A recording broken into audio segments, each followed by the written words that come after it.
ہے، اپنی محبت کا اظہار کرتا ہے، اس پر جن بھی لگا دیتا ہے، مال بھی فدا کر دیتا ہے، تن من دھن سب کچھ لٹا دیتا ہے، پھر اعلان کرتا ہے کاش کہ میرا رب اس بات پر راضی ہو جائے کہ جو میں نے لگایا اللہ کی بارگاہ میں قبول ہو جائے۔ پھر قرآن اتار دیا جاتا ہے الذی یؤتی مالہ یتزکیٰ وما لأحد عندہ من نعمت تجزیٰ۔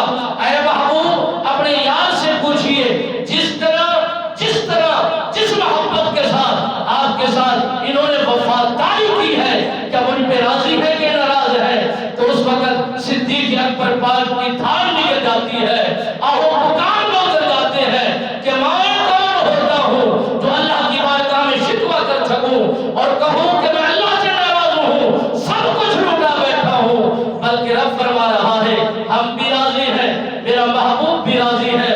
اے صدیق تو بھی اس حال پر راضی ہے کہ نہیں؟ اس وقت یہی قرآن کا حصہ اترا اور گواہی دی کہ جو کچھ صدیق اکبر نے اللہ کی بارگاہ میں لٹایا ہے اللہ نے اسے قبول بھی کیا ہے، منظور بھی فرمایا۔